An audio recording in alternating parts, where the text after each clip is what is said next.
button.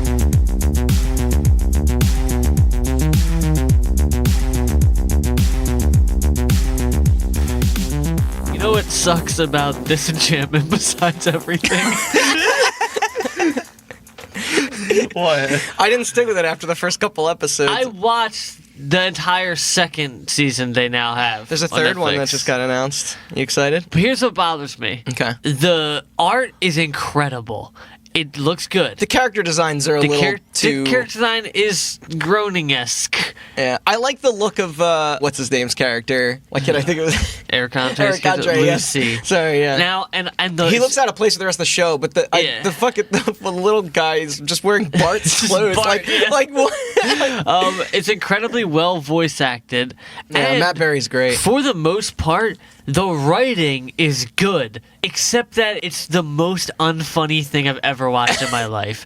It's like... It's also like plot bit. Like it's yes, yeah, like that's what I'm saying. It's like for the most Matt Groening's part, first attempt at the doing lessons and like the morals of the story and all that are all like pretty well written. Mm-hmm. Everything comes around. As far as like structurally goes, it's like written You just well. mean actual... But just content, there's nothing. It is not funny. And it's Yeah. like, that'd be okay if it wasn't trying to be funny, but like, I think it is. It's billed as a comedy, yeah. I know. And that's what makes it awful. Aren't the And episodes a little too long, too? It's not like your they're Simpsons close 22 to like minutes. 30 minutes, Okay. yeah. Because it's Netflix, they do commercials, and they got the... Yeah. It's like 25 minutes. Which you know what I normally mean? I would say is great, but... Yeah. Well, It some of drags. those shows benefited from that broken up time slot kind of Yeah. situation, or broken up like structure. But There's a lot of Adult Swim shows that started at 15 and then went to a half hour. And it's Yeah. weird because it's like, I loved a lot of those shows, but when it's a half hour, you're like, like it's Yeah. kind of... What if that's just Matt Groening's bit? If I was like famous enough to just get a show on Netflix Yeah. for being funny and creating one of the best comedies of all time to just make one that's not funny on purpose. it's just me. But That's see, a here's the great thing: like, bit. there are moments. If you watch all of it, you're bound to laugh maybe once. You know what I mean? Yeah, Because I think I that's watched just, 2 or 3 like, episodes. the nature of Well, it, yeah, you know what even I the mean? worst Like, comedies ever, every once in a while, will like have a funny. You're like, exactly. that's good. And Yeah. there are moments that like have me cracking up, but it's not like the other day before I left, we all watched an old episode of Futurama from probably fucking 2004 yeah. Well, that's or crafted. 3. Like Futurama and it is Simpsons are like all they of don't even us. give you time. We're just laughing every fucking Every 5 line seconds, is and it's this, just yeah. like a room full of people who generally have very varying comedy tastes and everything. Yeah. We're all laughing, but it's like this is just like A lot there's of not whiffs. there's not enough funny. There's not Yeah. enough anything. I don't know what it is. Like, if it was serious, then make it go all the way serious, and I would respect that. Or if it Yeah. was funny, like, it's just stuck in some middle nowhere land, and it's just, I don't know how I got a second season. Let alone a third. Or why I watched it. You watched it because it was on Netflix. Same reason Just be probably why everybody curious, watched yeah. Do you know what Matt Groening's hand is in that show? Is he like directly? I mean, he's don't know. credited as the creator, but I don't know if he's like a writer. He walked like a lead into writer. a room once and was like, "Yo, what if like Simpsons Futurama was- was in the medieval times?" And then he's like, "Oh, hold on, I gotta take this," and walked out. And then people wrote a show. That's what happened. But yeah, And they that's put what's his like name on stinks it. about it. It's like there's a lot of cool voices, like all the old Simpsons guys. Some was of them about are to make still a really- there. Like it's very well acted, and like I said, the writing is actually good, just not the writing where it matters, like, which is the funny part. Like That's funny. I don't know. I mean, it's not funny, but Yeah, like Austin said, maybe that kind of makes it funny. yeah. I don't know. I watched the first few episodes and I was like, okay. I've seen all of I'm it. done. I've seen all of it, so that's my opinion. And this is Cartoon Button. It's created by Matt Groening and Josh Weinstein. Doesn't say who the writers are. I guess that Oh, varies. Josh by Weinstein episode. he was an old writer on The Simpsons and The Golden. Him and Bill Oakley created Mission Hill. Yeah. Something like that. Good track record, but I guess it just didn't. It says created by Matt Groening, developed by Josh Weinstein, and then written by a bunch of other people. Bill Oakley, Yeah, Bill Oakley was the other person. David X. Cohen. Yeah, he's the co-creator of Futurama and Yeah. also Old Simpsons. Right? What happened? No, that was I don't think they were writing jokes. Yeah, To be honest, probably maybe there's too not. much freedom on Netflix as opposed to like. Or maybe a it's just network. not that. Like, I meant, like, I don't think it was, like, I don't know when's the last time all of those dudes were in a room, like, writing jokes. Yeah, I mean that's how The Simpsons and Futurama used to be written, but I don't. Yeah. I don't know if it's. I like don't that know if anymore. that. I'm sure it is. I can't imagine it not being like, all right, let's get a joke here. They have a writer's room with a bunch of. But are they in it and how often? And if they are, like, the fuck was going on? Because historically, very funny. One of the staff writers for Disenchantment, who's worked on all 20 episodes, his only other writing credits are Simpsons Bowling, Simpsons Night of the Living Treehouse of Horror, which is a video game, and Simpsons I think Wrestling. bowling is a yeah, Simpsons Wrestling is a terrible PlayStation game. They're all video games, yeah. Huh. And So we just had a bunch of writers like, oh, we know all these guys, or a couple of them. Let's bring them in. Maybe some new. I don't know. I just like, no offense to those people. They're probably very good at what they do, and they deserve those jobs. Or, maybe I don't know if I'm in a place to say that, but like, Well, speaking still a little of bit disappointed. bad games like Simpsons Wrestling, Good transition. We can use that. as the a master cold open. segue. Or The other two were we can Gravity Falls and Regular Show. Those shows are great. I know. Man, really, what did happen? I don't know. We can either use that as the cold open, or we can rank major corporations by their human rights violations. Nestle. I want to own all the water. Walmart, I want to own all the money. All right, so this intro is actually going to be kind of hard. You've either heard of this game or you haven't. And while we don't usually host topics about super obscure shit, this story was honestly just too bizarre and too creepy to resist. Hong Kong 97, an unlicensed top-down, I guess, shooter for the Super Famicom floppy disk attachment system that was mysteriously released throughout parts of Asia around sometime in 1995. What makes this title different, however, in a territory known for many bootlegs at the time, is its notoriously poor quality, intentionally off-color political message, and its tasteless inclusion of an actual dead body. For decades, very little was known about the strange origin of the game, including who even made it and how it was even distributed. That was until only last year. I'm about to unravel a tale of something you probably wish you didn't know about. Oh, that's a good way to... Last year, what year? Like 2018? Yeah. Okay. Yeah. For those listening in the future. Yeah. We're not going to be around by then. I'm Randall Beatrice, continuing with our October series on horror in the world of games, and here, as always, with Austin Blakesley. It's called Hot Ween. Skeleton Fest. Oh, Hot Ween. I don't remember what it was called. And Chris Anantuano. I'm not feeling good. Skeleton Fest. Sorry, Hot Ween continues. Is this the last Hot Ween episode? Or we got one more? We got one more There's after one this more. one. Oh, There's one this more. And then November is all episodes Thanksgiving about games. displacing native people. So we're covering Custer's Revenge, and wasn't there an ethnic cleansing video game? I think I mentioned right, that before. continue. Jesus Christ, why do you know all the worst games all the time? If I'm like, Randall, I want that game where you're forced to work in a Nike sweatshop, and you're like, oh yeah, that's... I played it. All right, but who's ready for some fucking weirdness? That's what October's all about. It's true. So before we get into the title itself, let's first explain the device needed to actually play it. Otherwise, following this might already be a bit more confusing than it already is. Yeah. The Super Famicom was, of course, the Japanese Super Nintendo with virtually identical parts. It looked a lot cooler, I thought. I liked that controller and everything. On the inside, it was the same, despite the change in visual design on the outside, as I said. Looking cooler. Looking cooler. Dope console, and huge deal in Asian countries as well as all over the world. And when something becomes that massively popular, then there's always more money to be made on it, sometimes by unsavory markets.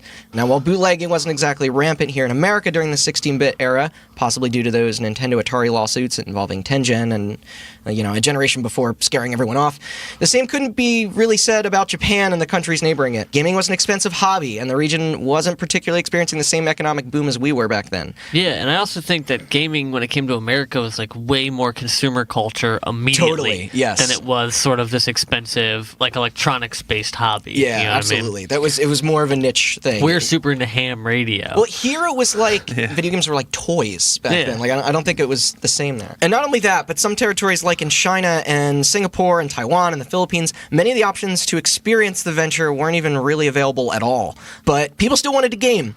And in order to take advantage of those who maybe couldn't afford a $60 to $90 release every few weeks, or who couldn't even get a damn copy of Super Mario Bros. 3 in their area, if you had the cash, companies and certain peripherals started springing up to combat this. Products such as the Game Doctor, Super Pro Fighter Q, and for our story today, the Super Wild Card, began appearing in the underground markets, all while being advertised as quote-unquote backup devices.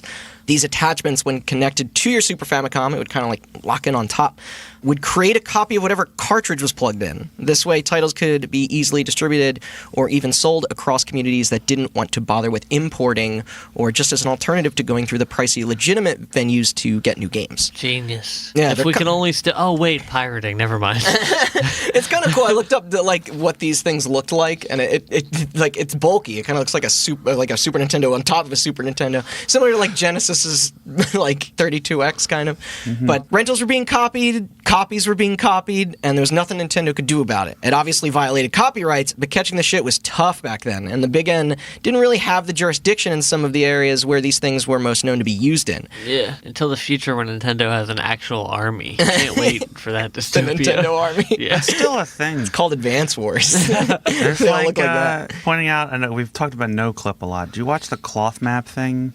Oh, is that the one On where Brazil? Drew? Yeah, goes to Brazil. Yeah, so I know Chris brought up before that, like, the Genesis a was, like, former the- Giant Bomb employee named Drew Scanlon, also known as the blinking white Yes, guy meme. yeah. He's come up on here before. He I has a think, yeah. YouTube channel called Cloth Map, which is basically like the travel channel but related to video games. Yeah. And in the one episode, he goes down to Brazil. I think it's like games in general. He also does like board and like games and card games and Brazil stuff. has these crazy high import taxes. Yeah. Or is it Brazil? I think it's Brazil. Is it South Brazil? America. Yeah. Country. Somewhere in South America has crazy high import taxes. So getting even like an Xbox 360 or a PlayStation It's like 2 there, $1,500 or it's like something. $1,500.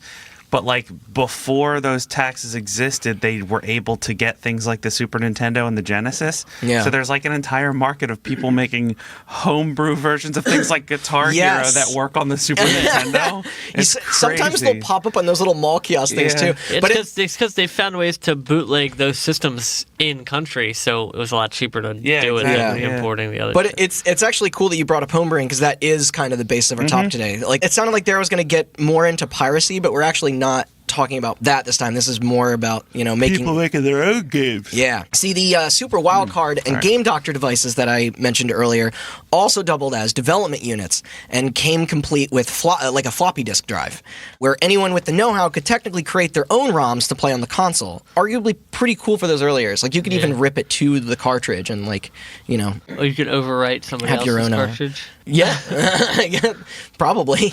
I assume that's probably what they had to do, because it's not like you could get blank cartridges. I know when you make repros. Well, I know like when people used to do this in the Famicom days, because the Famicom had the Famicom disk system, Yes. the floppy disk Yeah. drive, and you could overwrite games with you that. could. They supported, like, there were like kiosks. There were and kiosks stuff, where you yeah. could like rent games and overwrite your floppies with new games or whatever. Yeah, it's, Jeez. kind So it's they super kind of- ambitious. They right? kind of developed the technology, and then these That's people true. probably just used it for the 'cause Super Famicom. that predates this. The makers responsible for bringing these features into the world of the Super Famicom was the now defunct Chinese electronics company Bung Enterprises, Good name. an absolute an absolute nemesis of Nintendo during their reign, with the famous manufacturer aggressively pursuing them legally for months and months and months to stop the sale of products Wait, like these. you're telling me that Nintendo beat out Bung for international recognition? I don't even know if they... I mean, their goal was to stop the spread of it more. Like, they didn't want it to reach the European market or to come here. And their handheld, the Bung Boy, didn't play well in American markets. But Nintendo was mostly going after them so that like crappy knockoffs of their big releases wouldn't get around. They weren't really thinking about the weirdos out there that would birth something like Hong Kong 97 into the scene. So let's get into the game kind of itself. For starters, the title itself is identical to an American direct-to-video action film starring Terminator 2's Robert Patrick and was released a year earlier. While it was said to have... In 1997? No, in 1995. I think this movie might have come out in 94. Gotcha. And it's just called Hong Kong. No, this one's called Hong Kong 97 as well. Yeah. The movie itself apparently was pretty fairly unremarkable in terms of reviews and sales. Yeah. It did kind of share a similar setting to we're about to discuss, though, with the back of the VHS tape reading about how an assassin kills several high-ranking Chinese officials and must get out of the country quickly before he himself is murdered. I'm sure it's just riveting, but other than that, you will soon find out that there's really no relation. I think he just grabbed that title. Yeah. But it will thematically, kind of make sense. But anyway, I guess I should probably explain the game in question here. Which, buckle up, because this description is going to be a little difficult to follow and may also feature some pretty inappropriate ideas. Like I brought up before, parts of it deliberately don't make sense, while other parts are purposely looking to offend. Okay. For those that manage to somehow get their hands on this thing, I will dive into that later, don't worry. The first thing you will notice upon boot up is the developer name, HappySoft, the option for multiple languages, including Mandarin and English, surprisingly, and most notably, the music, where in the first 2 lines of the upbeat children's song, I Love Beijing Tiananmen, will ominously play on a 10-second loop endlessly throughout the entire game without stopping. Now, I do have a sample here, just to make you guys feel immersed. You ready? Is this going to be like Halloween 3? You ready for this? Our face is going to melt.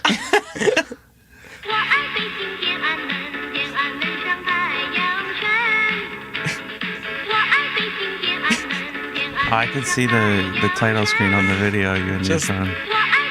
And that just loops. That's loops the entire endlessly. game. Yeah. All right, we get the idea. Yeah, just imagine this here, just repeating over and over again until you've lost your mind. Now, translated, I believe the lines there are that that woman is saying is, I love Beijing Tiananmen, the sun rises above Tiananmen, the great leader Chairman Mao, lead all of us forward. Nice. It's a catchy tune. Yeah. That sounds like somebody wrote that out of the bottom of their heart and wasn't held at gunpoint to write it. Totally. Yeah, the propaganda is very obvious. So mood is set. You choose your native text, and then an ad, or should I say an inquiry from the devs themselves, pops up saying, "Games wanted!" Exclamation point. We will sell your original SNES games. 1/3 of the gross profit will be yours. We welcome games of any kind, so please send us your floppy. We will contact you after careful considerations. Then a second message which reads, would you like to sell our products at your store? We are looking for dealers worldwide. We will heavily discount orders for more than 50 pieces. Please ask us for details. This is just in the game. Yeah. And then lastly, smart marketing, dude. We shouldn't do this out loud because before you know it, maybe the modern developers forgot that you could do this. and they're going to, next thing you know, you're going to be like, finally, Last of Us 2. It's going to be a great, dramatic game, ready to get some chills and some thrills and just be emotionally immersed. And then it's just like, get some Fanta, idiot! And then it starts. And then it's really depressing music. No, and then it says, also, if you want to sell Fanta, call this number. If you're a Fanta distributor at a convenience store, and that's like a scrolling at the bottom as like somebody's just viscerally choking somebody else out to save their own life. When you brought up Last of Us, I also just imagine the opening cutscene, but with that music playing. Just I was about to sing it, and I was like, wait a second, that wouldn't make sense. This Naughty Dog theme, like a logo pops up, and then Last of Us. The last screen is just a copyright of sorts from HappySoft Ltd. and what appears to be a false address from a residence in Tokyo. So yeah, all kind of fearlessly to the point there, but let's really place the tone with what comes next. Upon viewing those, you are then taken to the game's title screen with the name on top written in red against a black background and 2 badly grabbed images on the bottom. One of Jackie Chan, clipped from the cover art of his Meals on Wheels film, and the other a candid picture of Deng Xiaoping's face, the ex-Paramount leader of the People's Republic of China. Yeah. Paramilitary or Paramount? Paramount. Oh. I don't know what that means. Like this. Movie studio? Yeah, the film company. Okay. Also, it's Wheels on Meals. Wait, what did I say? Meals on Wheels, which is the charity. Oops. I've seen that movie, though. It's actually pretty good. Then what follows is to set up the plot, I guess. Yeah. Air quotes, plot. Is your opening cutscene. I kind of garbled that slowly, but it's weird saying like story, but yeah. A series of propaganda-themed photographs delivered in a gallery slideshow accompanied with bottom text that I will now read directly. Again, I apologize for any overtly offensive terminology and themes here, but this is what they wrote for players jumping in, I guess. First page. The year 1997 has arrived. A herd of fucking ugly reds are rushing from the mainland. Jesus Christ. Yeah, that's the first line of thing you see in this game. Second page, which features more bad photoshops of Jackie Chan. Crime rate skyrocketed. Hong Kong is ruined. Therefore, the Hong Kong government called Bruce Lee's relative Chin. And it's a picture of Jackie Chan. Okay. You know, the distant cousin of Bruce Lee. Yeah. Third page, which features Jackie Chan once again, except now the backdrop behind him is an actual black and white photo of dead bodies taken from one of the death camps during the Holocaust. Jeez. Not the corpse I was referring to earlier, by the No. way. But the text reads, "For the massacre of the Reds, Chin is a killer machine. Wipe out all 1.2 billion of the Red communists." Which I think may have been the entire population of China back then. This doesn't sound like it was made by anybody Chinese. No. This probably sounds like it was made by Japanese. Fourth page. However, in mainland China, there was a secret project in progress, a project to transform the deceased Tang Xiaoping into an ultimate superweapon. Oh, and eerie coincidence here.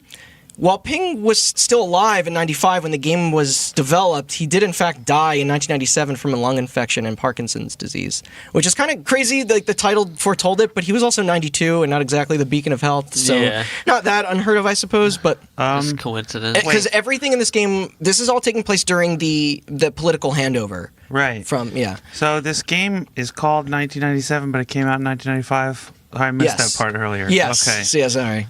It's basically like, this is 2 years from now. 20XX. 19XX. Also, fun fact, look Yeah. this up because the game came out in 95 and you said photoshopped. Did you know Photoshop came out in the 90s? My In mom used it in the 1990? 90s, I think, yeah. Did not know that. Yeah. Jeez. I mean, I'm sure it isn't what it is today, but Oh, yeah. I think it still Sure, costed a fucking- fortune I don't back know. then. They stayed I'm consistent looking at, there. I'm looking at the box art for Hong Kong 97 that kind of looks like all the thumbnails I made for this podcast. It's kind of like exactly the same thing, so who knows? But no more page reads. It's gameplay time, and what you get immediately following all of that is a shitty little cutout of a person that you control. Chin, I suppose. It's also kind of zoomed out and all on just one stationary playfield with the character facing forward despite only throwing projectiles behind him. It's top down? Kinda, yeah. Okay. Yeah. But you got your guy. The objective then is to, quote, shoot and evade the Chinese populace and police officers moving downwards from the top of the screen. When shot, the enemies explode in mushroom clouds, leaving behind a flashy corpse and items for instant death or temporary invincibility. After a while, cars start appearing from the sides, moving horizontally across the screen as obstacles. I So think it's they're like a bullet taxis. hell? If it didn't move, like all one screen, almost like old Galaga style or something. Yeah. Then after 30 enemies have been defeated by the player, the final boss, ultimate weapon Tang Xiaoping, depicted as the disembodied, proportionally giant bleeding head of Deng Xiaoping, appears. And once he is beaten, the game repeats itself, all while the background rotates between static photos of Maoist propaganda, for more of your communism imagery. Gulian, a prefecture-level city in the northeast of China's Guangxi Zhuang Autonomous Region. Chairman Mao Zedong in monochrome. And, of course, the logos for Asia Television and Chinese Coca-Cola. Alright. I looked up screenshots and there's just a picture of a dude shooting other dudes over the Coca-Cola logo. I'm sorry if I butchered some of those readings, by the way, but... You got close enough. Now, most of that I did read right from Wiki, just for that part. I've watched plenty of videos, but It's actually so cola. they just summed it up easier there. Ooh. Shots fired. I'll stare it. I'm going to leave. Besides, the gameplay itself isn't actually really even going to be the bulk of the story today. I just kind of wanted to give the rundown. Although there's still one last part that I do have to bring up. The infamous game over screen. If during the game you are struck by anything other than the invincibility item, which I'll say what that is later, the run is immediately over, taking you right to a screen containing the superimposed words, Chin is dead, written in both all caps English and grammatically incorrect Chinese, all in front of what appears to be a real video still of an actual bullet-riddled corpse of an Asian man. The tracking information on the camera used to take this footage is still present as well, showing the date as August 6th, 1992, or would it be June 8th? I think the dates might be flipped there. Along with the precise timestamp of where the frame was taken from. After this, the game then goes to credits, strangely listing the Embassy of Canada and Japan as cooperation partners, before abruptly feeding right back to the title screen to repeat the cycle all over once again. And if it wasn't already obvious, every single thing I just said past the title of this thing has absolutely no relation to that Robert Patrick movie. Yeah. But there's the game. Obviously, there isn't too much to it. I mean, there's plenty of questions about its weirdness and tastelessness, but it's not its actual moment-to-moment gameplay. So why are we even talking about it? Or, like, why do we even know about it, I should say? Oh, God. Wait, did you say where the picture was from? Yes, I will get there. Okay. That was actually the last thing uncovered in the story. Okay. Yeah, Okay. that Ooh. popped. Yeah, I know. All right. I'll get into that. We'll get there. All right, I'm reading ahead. No, it's okay. I had to make sure that those links were accurate too, because otherwise that would have felt kind of weird reading. But yeah. Yeah. Well, unbeknownst to us in the West, the game actually did have a little bit of word of mouth travel in the East, specifically in Japan and Taiwan, where it gained a small cult following, possibly due to its ROM inevitably being dumped online, labeling its awful quality as Kusoge, which literally translates to us here as shitty game. Kusoge. That's probably Pronounce the anthem. It apparently wasn't unpopular for underground scenes to form around this, where enthusiasts would deliberately look for crappy products for fun, including anime, manga, and games. Yeah. But that's all over there. Who brought its attention to us here in the USA? It appears much of the newly formed interest and investigation into the bizarre title actually was because of the angry video game nerd. While now I may not particularly enjoy his content or persona on a personal level, Austin is holding back. I also don't like him. Is that what you're waiting for? Yeah. He is an extremely knowledgeable figure in the world of games and their more obscure alternative subcultures. He's covered many unusual releases over the years as a content creator, including making videos on lesser-known peripherals, foreign impulse, and failed business ventures. I should clarify, I don't like his content. I have nothing wrong with the guy. Yes, yeah. As far as YouTubers go these days, that's most of his stuff is all centered around the retro. I kind of wish, in 2019 he would just hang up the towel on the tired character of an angry video game nerd. But he has I digress. his own video game. Is It's he really? bad. What do you do in it? You get angry at it. You're a nerd. You get angry at video games. I don't know. I didn't play it. Yeah. We I already watched did the videos. hatred episode. On March 26, 2015, he uploaded a video to his YouTube channel. I think his name is James Rolfe, by the way. I think I'm just going to refer to him as that. James Rolfe is his name. Yeah, Angry Video Game Nerd, it's too long. You The say video... AVGN. I guess I can That's how say that. people abbreviate it I on thought the you were going to interwebs. say AVN, and I was going to tell you that's something else. But he uploaded a video simply titled Honkai 97 where he showcased and mocked the game. I did watch it, but after the unbearable opening theme song, holy shit. He did explain that it was pretty much only being explored because of the high request from his fans, likely due to its extreme difficulty and bottom-of-the-barrel reception. They wanted to see him get mad, which he did. Again, all on brand. On brand. Yeah. It's like how we're liberal snowflakes. That's our brand. I just love we're all wearing Christmas sweaters with snowflakes Yeah. all year round. Before that, though, he did give a brief summary on it. For Halloween. Good Go on. idea. He did give a brief summary on it. He doesn't go super in-depth or anything. He doesn't even note the fact that it was an unlicensed disc release. It's highly possible he didn't know, but it's still a little wonky of a delivery on backstory for my taste. He does, however, still address the mysteriousness of it being the developer's only release, as well as its hyper-rarity, considering no physical copy or even photo of one was ever unearthed at this point. I don't know if you're about to get to this, and I apologize if I'm cutting you off, but does he address the game over screen? He does. Okay. So he runs through the game's opening that I described earlier before calling out its preposterous setup and gameplay equivalent of a middle finger.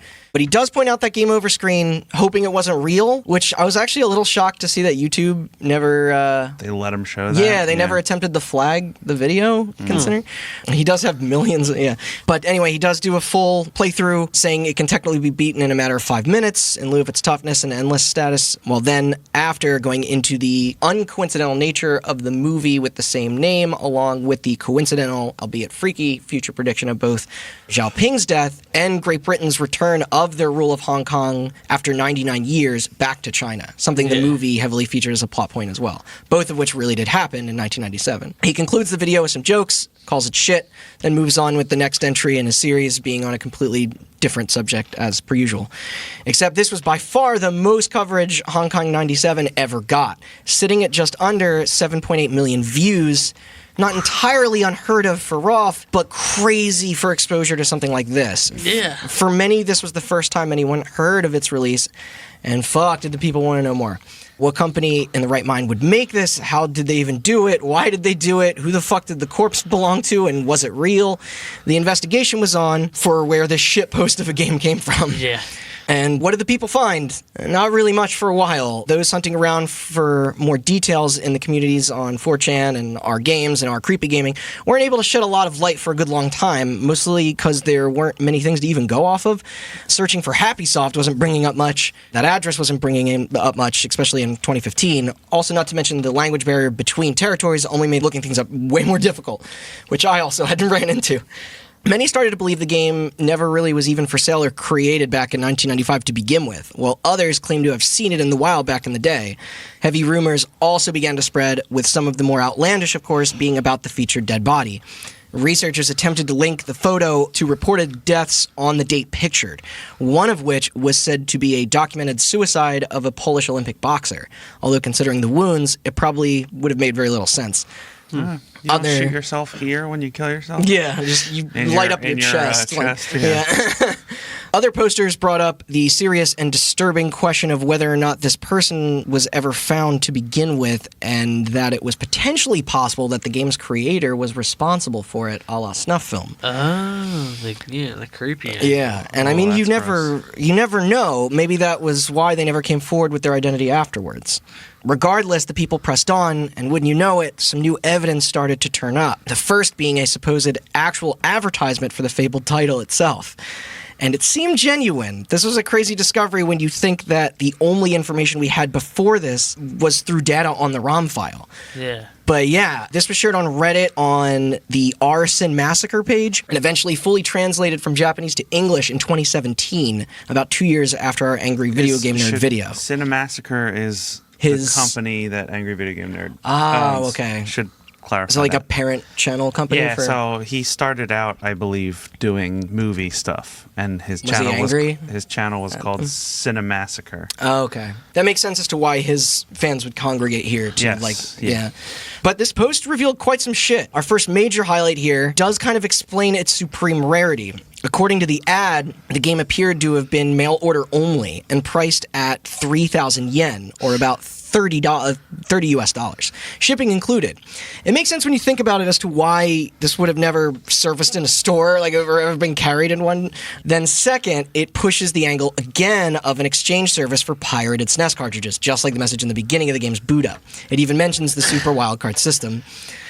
All right, now beyond this, and before we get to the good stuff, there was a full cheeky description for the story and gameplay written here, presumably by the creator, more than what was in that opening cinematic anyway. And of course, it's just as terribly misleading and racist as you would expect. It's also long. But some of the phrases featured are, remember this is Japanese to English, full sampling excitement sound from digital material, boss character is huge and mighty, splattering entertainment, game setting of anarchy fear. I like that last one, I don't know. That sounds dope as shit. It does. I'd play, if there was like a Steam description with that, I'd buy it. Game setting, anarchy fear. Yeah. All right. Yeah. Let me get this straight. They said all that. What the game actually is a guy shooting backwards on a screen at other guys. presumably horrible sprites, and the floor is changing pictures to various propaganda things and advertisements. Correct. Yeah.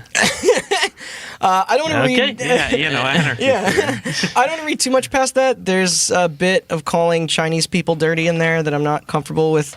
Definitely written by a Japanese guy. Along with more genocide inciting that I'm also not comfortable with. Okay. It's not great, but he does reference Mortal Kombat in it for some reason and points out two things regarding its contents that weren't confirmed before. One, that the invincibility power-up I mentioned earlier is heroin, which, sure, I guess. Awesome. It's represented by a little hypodermic syringe sprite. I don't know if people haven't figured it out before, but... And two, that the body is real, since all assets in the game are, quote, real ones scanned from real images I use. So, that's kind of creepy. Not entirely definitive, it though doesn't still. say where it's from. It doesn't say where it's real. from, just that it's real. He's advertising it. Like, addressing it. Yeah. Okay. But anyway, enough retraining. We need more shit that will lead us to some actual hard evidence. Well, there was delivery info at the end, which I guess you would need to order it. Yeah. There it even explains why they went with the disc system to distribute it rather than make repro carts, which, spoiler, it was cheaper. And that they were planning to make a sequel. Spoiler, it didn't happen. Right. But enough about that. We finally had names. 2 of them. Plus, there was even a fucking phone number with business hours, an email, and an agency called Dope Mania Japan.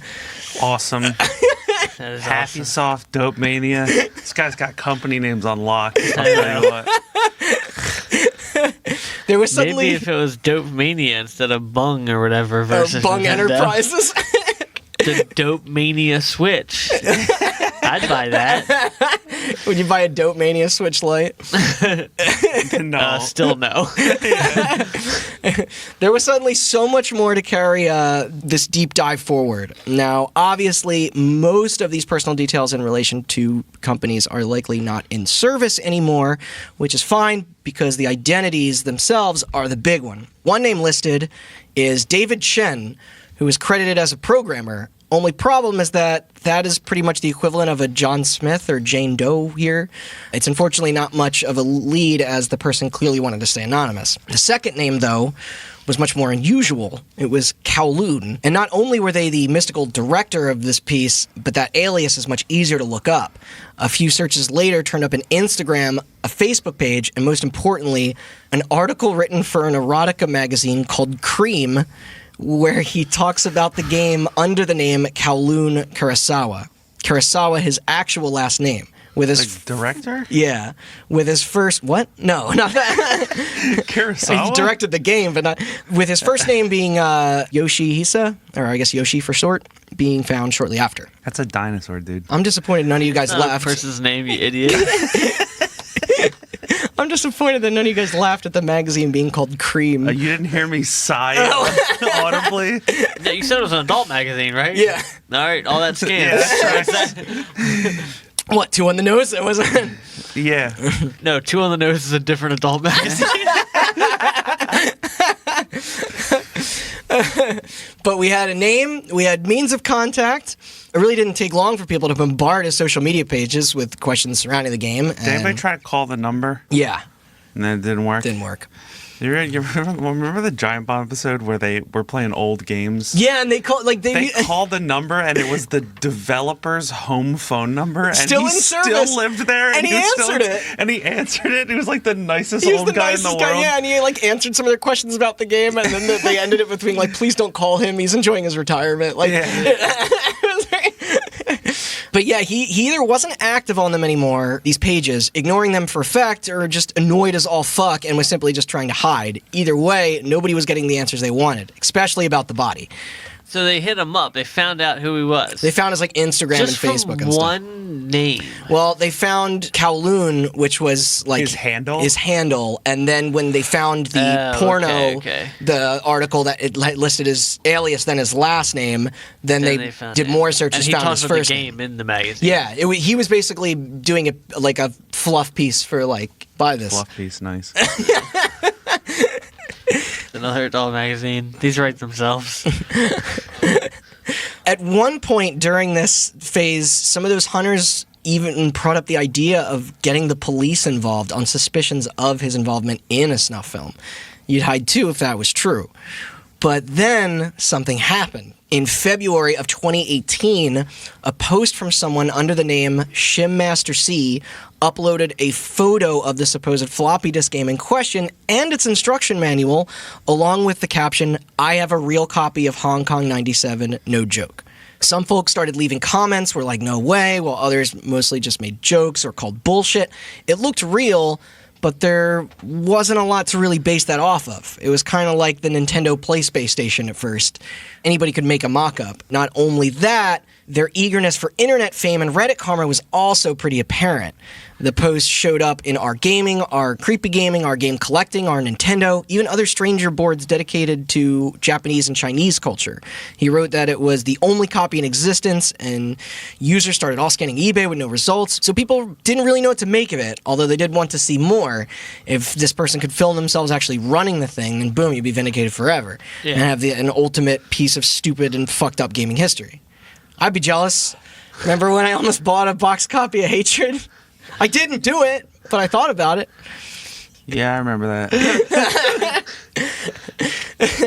But turns out the person was not only pretty active on the site, on Reddit, I mean, with loads of gaming-related posts over the span of years. A good way to test authenticity of questionable things on Reddit is to check the backlog of accounts, like as if they were just created or something. Yeah, so you find a guy who's real racist, and then his last post is just like, here's my dog wearing a hat. And you're like, I don't understand you, sir. But they also had a YouTube channel as well for their gaming content. It being called... I really hate this name. I'm sorry, guy. You don't have to call him out. Ultra Healthy Video Game Nerd. I think he would prefer if I called him out. I couldn't find his actual name. I tried. I guess if he would have shown it more easily if he wanted to. That's fine. Now, at the time of him sharing this revelation, his stuff only had a few thousand views. It's still decent, of course, better than us. But it still wasn't exactly the most reliable outlet. This all did eventually get him a bump. I think now he has had about 12,000 subscribers. The final video in Hong Kong 97 that is still up has views in the hundreds of thousands, making it by far the most popular piece of content for him, with the rest of the series tailing right behind. I don't fully know how to feel about this guy, kind of personally. He comes off a little squirrely and unprofessional. Maybe he just has to work on his delivery a little bit, but he does address these impressions of him as well, which is sort of endearing. He's clearly making things as an independent voice. He's very passionate. Most of the other videos on his channel are all opinions on retro stuff or about his game collection. It's not my thing, but whatever. He is a vital character in our topic today, and he's got a cute cat. I don't know. I watched a bit of his stuff. It's all right. It's not, I'm not trying to be too hard. He seems like a decent enough guy. So the first video of his proof on owning the Hong Kong 97 copy, this is on February 18th, literally just hours after the Reddit post. He explains how he heard about it, how he retrieved it. I think he heard about it from Angry Video Game Nerd, along with waving the game itself around. His story was that it apparently just appeared one day in a listing on Japanese Yahoo auctions while he was browsing, like you do. Though I guess it's not that out of the ordinary for him considering his channel, but he assumed it was fake, of course. The description was sparse, but then he saw the seller's perfect score and starting bid of $10 on it, so he figured, why the hell not? If it was fake, who cares? He even said that he would have bailed if the bidding went over $500. That's a lot. Yeah. Well, the auction ended closing at around $320, with him as the sole winner. To his surprise, he got in a couple days and quickly went to tell the internet all about it. At that point, he was only making videos for about 6 months. The response from viewers, they downvoted him to shit. Later, he pointed out that his overly excited demeanor may have been the major culprit in that. No, I think it was probably that Reddit's trash. Yeah, that too. Not to mention the lack of explanation of how he even obtained it originally. The Yahoo auction news came way later. But he didn't quit there. In order to salvage his new reputation, he posted follow-ups, this time with screenshots of conversations with the seller and other deeper details regarding it. It's just that they didn't have the impact he was looking for either. Most people were already soured on the initial vid. This dude is one of the most foulest and most rarest games ever, and nobody was listening. But he knew it was real. So what do you mean? They never had physical copies. You always could just find it online or through a the ROM was dumped at some point. So if you if you have an emulator, you could probably technically play it pretty easily. But all of the information in the ROM would lead you to believe that it came out in 1995. But they couldn't find much evidence that it actually did until the ad popped up, and which was dated for back then, and maybe this was real, but does anyone have a copy? Did anyone see it? Gotcha. Okay. Yeah, and then him being like, I have a copy is oh shit, this actually did come out. So why didn't he? Okay, maybe you're gonna get to it in a second. Just play it on a video. Because he needed to get it was a disc system game. So he had to get, like you said, the ways to vindicate himself, the most would be to just show it running, but he didn't even know if it worked. So this is when he went to go buy a Magicon disc player to show proof that couldn't be faked. But those attachments weren't cheap, and you had to order them from far away just to even get them. Plus the one he got, of which got banged up in shipping, making it unusable. Ugh. Except viewers weren't buying it. It all sounded too convenient, Yeah. So he decided his last saving grace to get everything up and working would just be to try and get in touch with the man himself, because who would know better? But why would the great Kowloon talk to him? He wasn't really talking to anybody else. Honestly, he just figured that if he asked technical questions about the device itself, saying he had a copy, rather than just bombarding him with inquiries about the dead body, then maybe he would actually be interested in responding this time. So with the help of a Facebook group, his messages were sent out. Like, I think they helped him translate. After some time going by, those who were following only got more and more skeptical about his whole tale. Then the ultra-healthy video game nerd returned fire with the ultimate mic drop. Not only did the wacko help him with the unit, but he also got a fucking interview with him. What? Yeah, with Mr. Yoshi Kurosawa himself. And for free. And this is where it's going to get really interesting, because this is going to be kind of just like his whole, into the mind of this friggin' weird guy. So who was he exactly? Well, turns out he was an underground writer and kind of journalist. Documentarian? It's hard to say. He took his pen name Kowloon from a district in Hong Kong, which I guess makes sense. So Kowloon, isn't that also the walled city? You ever hear about that? Kowloon, is it? Walled. You know what I'm talking about? No. Kowloon walled city was like I think they destroyed it recently within the last decade or so. It was like some straight out of fucking cyberpunk dystopia. It was a giant city, but it was like a blocked in area. That's wild. Where Yeah, it was I'm like looking at layers and it's definitely worth looking into. It looks like Dread. Yeah, it looks like fucking Dread. It's that Holy idea, shit. one big like chunk of like living space, like that people live on top of each other and stuff. That's apparently it was crazy. like Oh, an man. absolute shithole, and that's why it got like demolished. But Contained 50,000 residents within its 6.4 acre borders. yeah, Oof. it's insane. It was controlled by the local triads and had high rates of prostitution, gambling, and drug abuse. Dread has to be, like, That's what I'm based saying. off that It idea. has, Yeah. like, it is like a straight up fucking. Man. So he loved computers, using them to distribute his own homemade and counterfeit games for quick cash. They all have cheap, crude art. One was called Torture Master. I looked up some footage of it. It's fucking terrible, which makes sense, considering. But it is hard to tell what is on purpose here and what isn't. Like, he might just suck at making games. But yeah, he was deep into the scene, Kowloon, of shady electronics and digital subcultures. Yeah. He'd often travel to areas in the region to pursue their local markets for the more interesting shit. Kind of awesome in some ways, really. Like, it's pretty punk rock. This is where he got his Super Wildcard 2, along with a bunch of others that he smuggled back to Japan to illegally sell for a profit. The Big N was way harder with cracking down on piracy in their home country than China, making the customer base limited, although it was still apparently enough to keep him rolling, or afloat for a little while. Except one day, he did get a cease and desist letter from Nintendo stopping him from selling the devices. Luckily, he had other means of making money by writing about his travel adventures and, quote, encounters with weird people or dangerous situations. He even published books about these life experiences, compiling stories of prostitution, drugs, low-level criminals, and frankly, anything else that was deemed vulgar or sensational. A, quote, reflection for the past less traveled. It's almost beautiful. Reminds me a little of John Waters, but without the charm of acceptance. Yeah. I used the term books, by the way, but I'd say they're probably a little more similar to, like, tabloids. Whether or not it's actually art or just trite is up to you. I will warn that they do rely heavily on the stereotype that Asia is, quote, a primitive and lawless place. It is starting to make sense that, He made this game. yeah, this uniqueness and vision would bring those worlds together. In the form of Hong Kong 97. So while he was doing this, follower of his work, presumably our David Chen from earlier with the ad, contacted him about making a game to sell.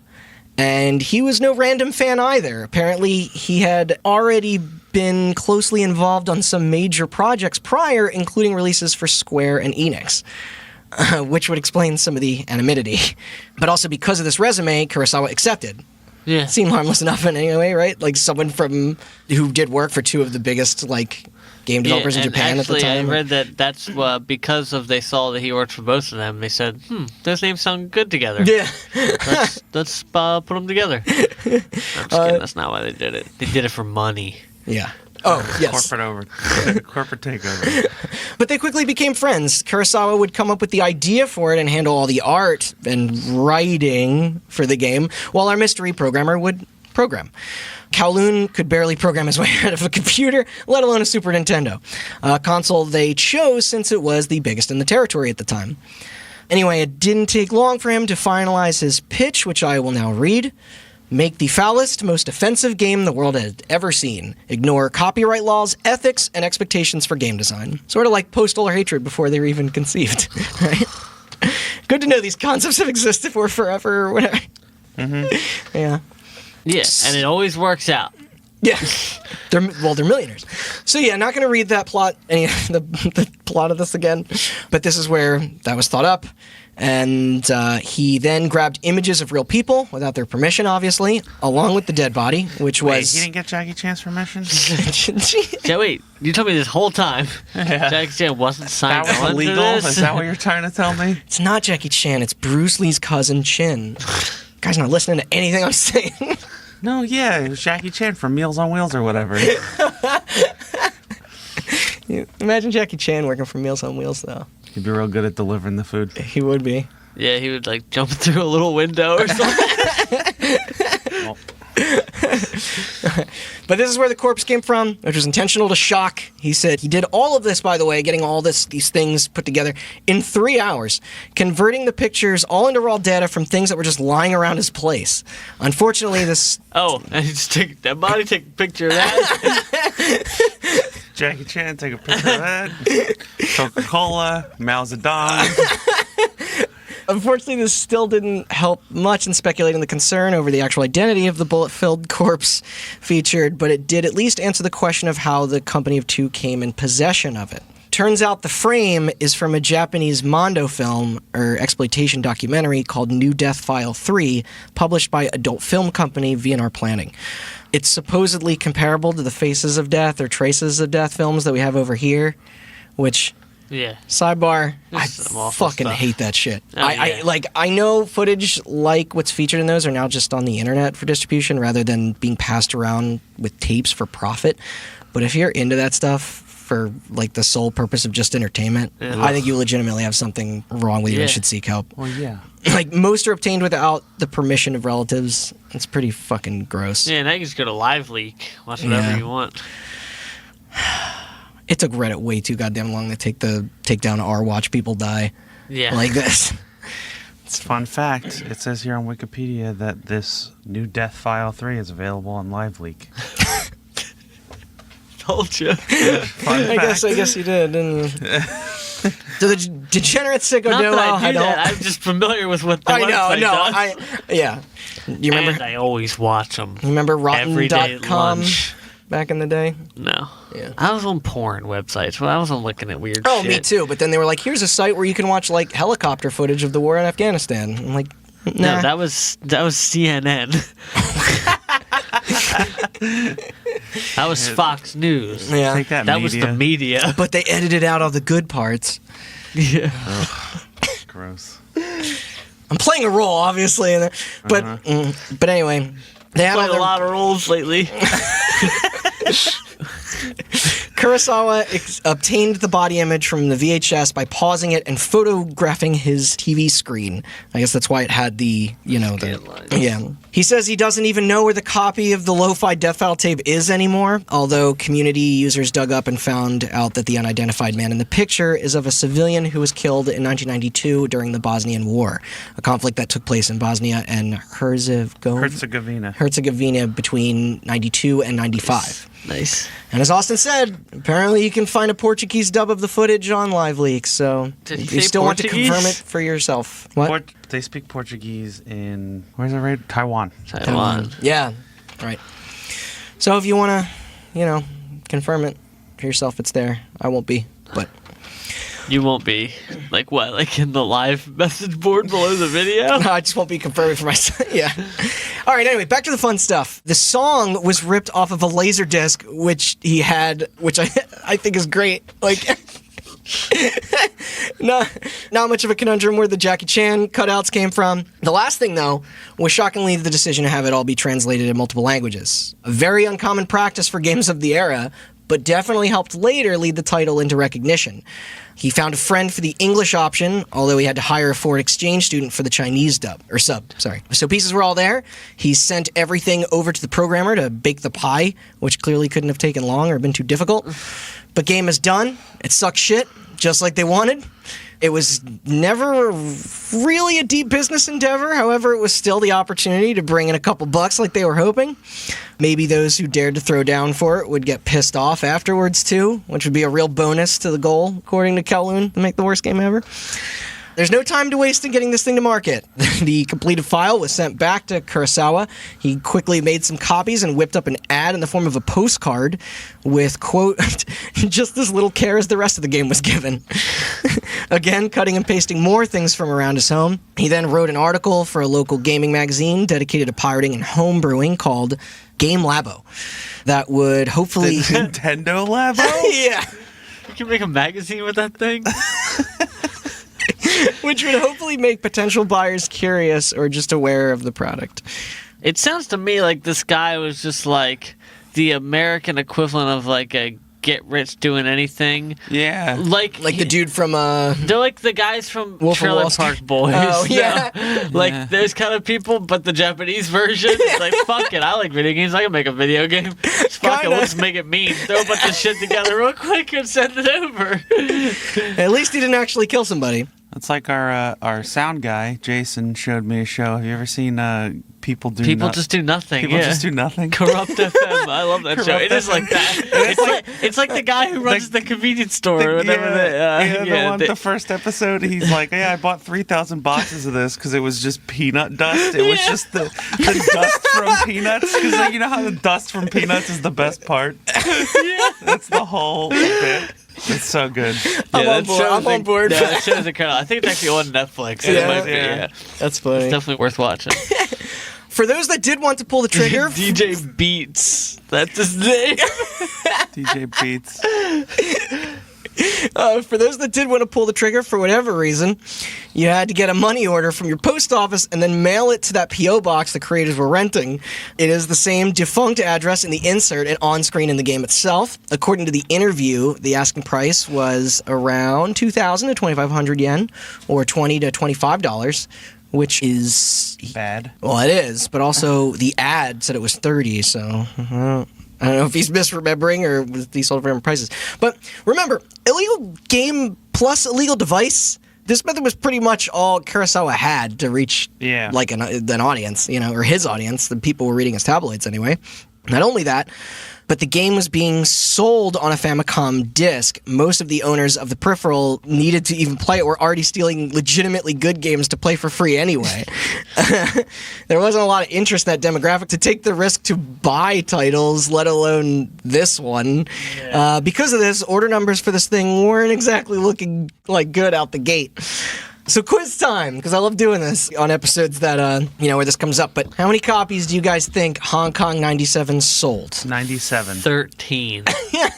17. It's between the two. 17.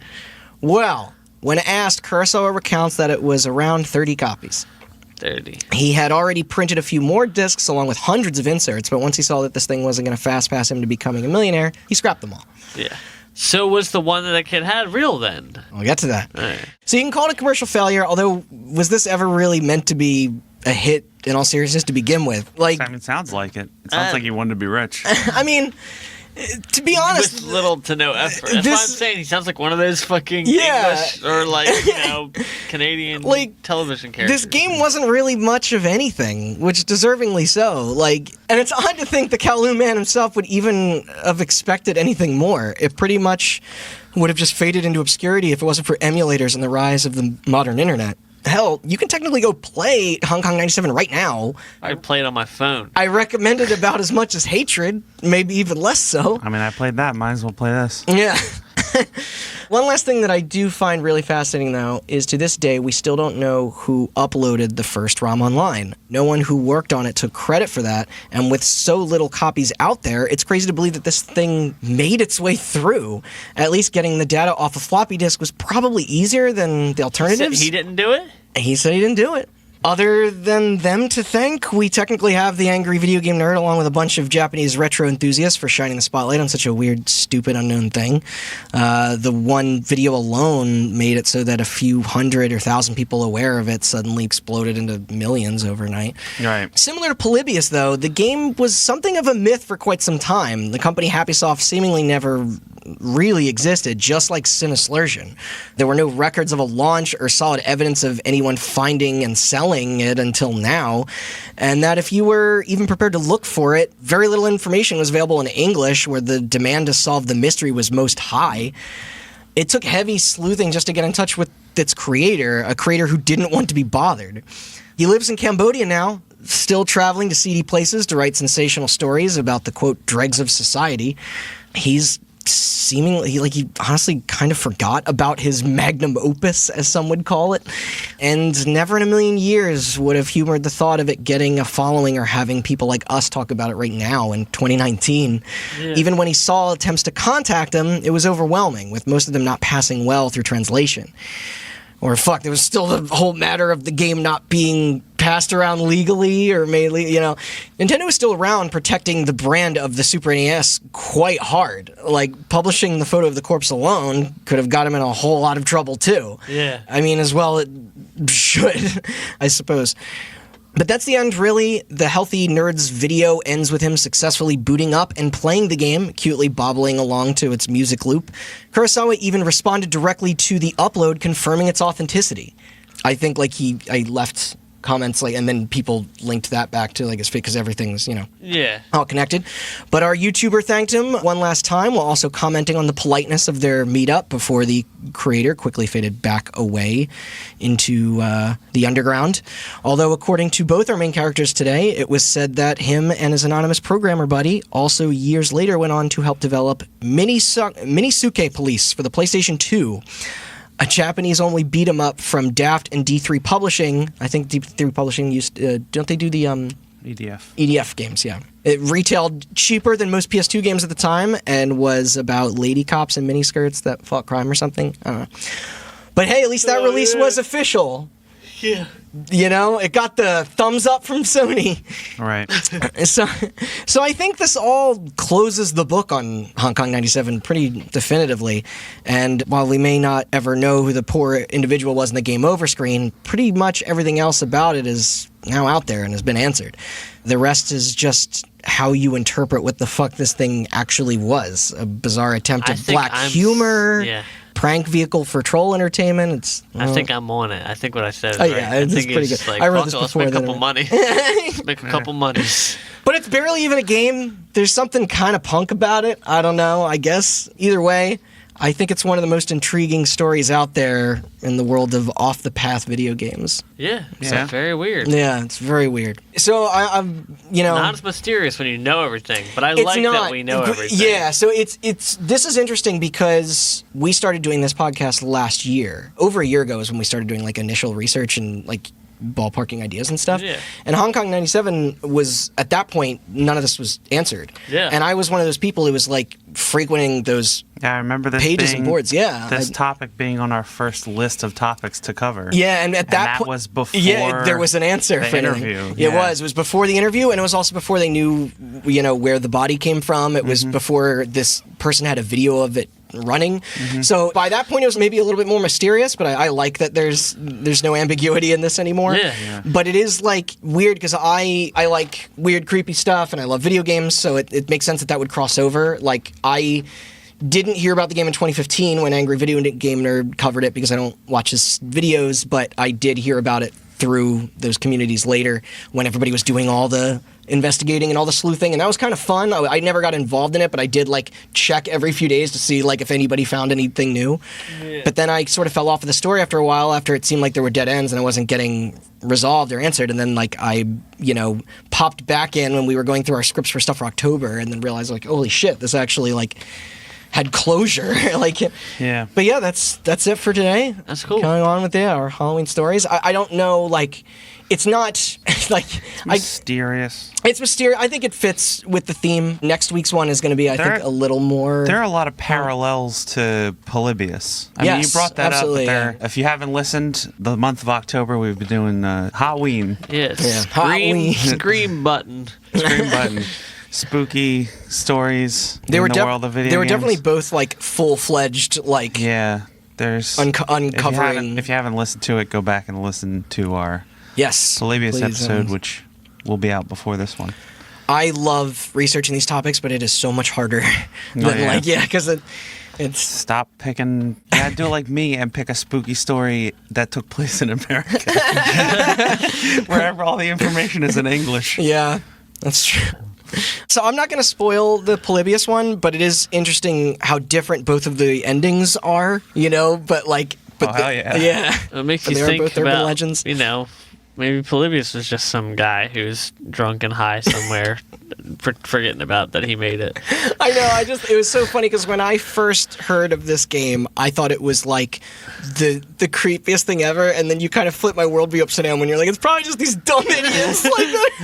Yeah, pretty much. Yeah, and I was like, you know what? You're probably right. It's just like you see the game itself, and you're like, oh, this is so ominous and strange and fucked up, and then you just like the people making it are just like, It's like literally looking around his house like it's like somebody just asking what his name was, and he's trying to stay anonymous. Water recording interface. Yeah, Polybius, you're just like, it's probably just some urban legend myth, and then you find the story behind that, and you're like, ooh. oh yeah. Oh shit! Yeah. Then this one, you're like, oh man, it's probably like It's a the snuff inverse, film, yeah. and this dude's just like, I don't know, I was bored between writing porn articles. I like it. I like that though. Something about that I like. Yeah. That's why I'm glad there is a little bit of things to make fun of. Like there is a bit of that curve in the story, because otherwise it maybe would have just been like two. But yeah, thanks for letting me do that one. Yeah. It's been on our docket for a while. I don't know if people will instinctively want to listen to this by the title, but it doesn't have the same grab as Call of Duty and Madden or No. Elder So Scrolls. what's next? We got one more left. Do you want to spoil it, or do you want to keep it leave them waiting? Well, I did a tease last time. Okay. let me think of it. Do you think of a tease for next time? Okay, all right, I think I got one. No, that's too on the nose. Nobody reads on the nose. That was a callback. All right, It's a all right. movie that inspired Well, a we're game gonna that do- inspired a franchise. Well, we're going to do a watershed game. It's a movie that birthed a tie-in game that it was a spiritual successor to that game that spawned a franchise. Yeah. Man, that was the worst fucking delivery. I Just cut all that out. Yeah. So that's our story. Yeah. And that is week 3 of our 4-week-long October. What'd you say? Skeleton? Skeleton dance? I don't know. Screamoween. We have one more coming out. The last one's a biggie. I think it Yeah. is definitely the Brady's been talking about Yeah. this one for a while, so I'm sorry that I teased that this episode would make something melt to your face, and it didn't. I mean, unless you're near like a microwave or something, you have tinfoil in your head. But yeah, be sure to keep an eye out for that. The thrilling conclusion to our 4-week-long Yeah. Halloween stint. Hotween. It's going to be a good one. One I'm very passionate about. It's been a good month of spooky stories. Yeah, and then back to your Spooky, regularly scary scheduled, story. still fucked up programming in November. Oh, Chris has got a really fucked up one. You're going to That's too fucked up for Halloween. I think we'll go with my other one first, because I'm still... Okay, that's yeah. fine. That's yeah. I started doing research on the other one before that one, Yeah. so... That's fine. Let me do some plugs. Yeah. Thanks for listening. If this is your first episode, especially thanks for listening. All you people have been Yeah, listening thanks for for a while. listening, new people. I feel too, like the but- theme of the stuff that we're doing this month is a good way to reach people that are also into Yeah. If Into you- Halloween. It's a different nice stuff. If this crossover, is yeah. your first episode, like I said, we got other 2 spooky more stories. Halloween ones, Yeah. and then like 40 other ones before that. So Yeah. you got some I listening think it's more to than do. that. You can find all of those episodes on our website, The internet. hotbuttoncast.com. That has links to all of our feeds, like iTunes and Spotify and Google Play and Podbean and You said some Stitcher.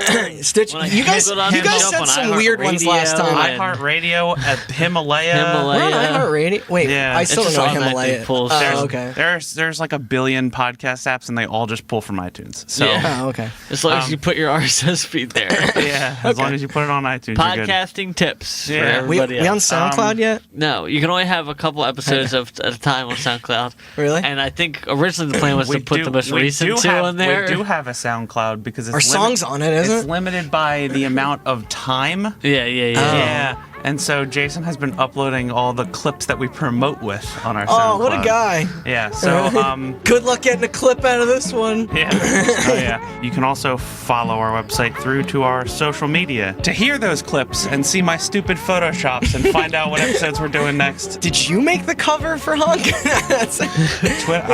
I'm gonna do some fun shit with it. I'll tell you that much. To be a Meals on Wheels truck. Twitter, Instagram. Damn it, you ruined it. Twitter, Instagram, Facebook at Hot Button Cast. And I think that's it for the plugs. Yeah. Thanks for listening. Stay scared. Boo.